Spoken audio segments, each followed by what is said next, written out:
धरती के साथ साथ सौर मंडल में और भी कई ग्रह हैं, लेकिन आपको पता है ग्रह कैसे बनते हैं? यह सवाल सभी के मन में होता है। ग्रह बनने का प्रक्रिया काफी समय लेता है। सबसे पहले एक बहुत बड़ा क्षुद्र गोलक होता है जिसे सौर मंडल कहा जाता है।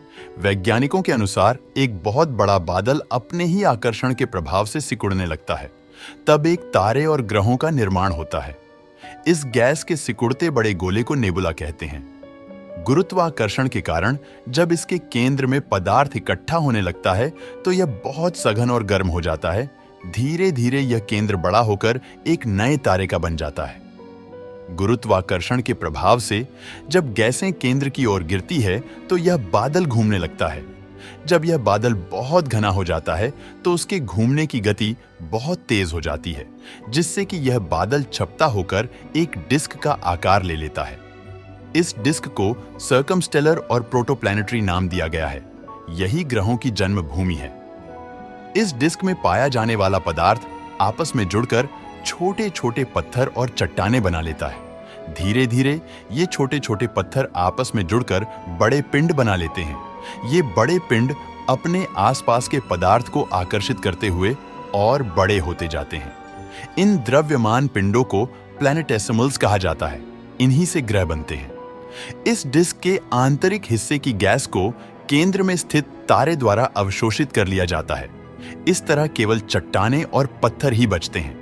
इस डिस्क के बाहरी हिस्से में गैसें और बर्फ मौजूद होता है। क्योंकि यह तारे से बहुत दूरी पर होते हैं, इसीलिए तब गुरुत्वाकर्षण के कारण तारे में नहीं गिरते हैं।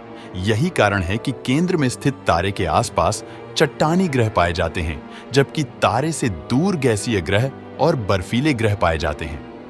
केंद्र में स्थित तारे के आसपास से चट्टानी प्लैनेटेसिमल्स पिंड बनते हैं।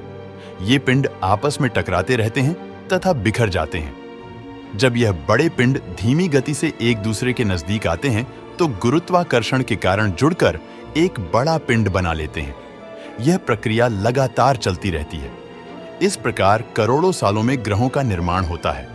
ये ग्रह अपने परिक्रमा पथ से गुजरने वाले छोटे मोटे पत्थरों और चट्टानों को गुरुत्वाकर्षण के प्रभाव से दूर फेंक देते हैं तथा कई चट्टानें तथा पत्थर ग्रह पर गिरकर उसमें समा जाते हैं। इस तरह देखते हैं कि ग्रहों का निर्माण किस प्रकार हुआ है। हमारे सौर मंडल में पाए जाने वाले हैं ग्रह और उपग्रह कहां से आए हैं। वास्तव में इनके बनने में अरबों वर्षों का समय लगा है। वास्तव में ग्रह बनने की प्रक्रिया हर तारे पर घटित होती है। नेबुला के घूमते हुए बादल से केंद्र में एक तारा बनता है। इसके आसपास कई ग्रहों का निर्माण होता है। यही कारण है कि बाहरी अंतरिक्ष में भी ग्रह दिखाई दिए हैं। वीडियो पसंद आता है तो लाइक और शेयर करें।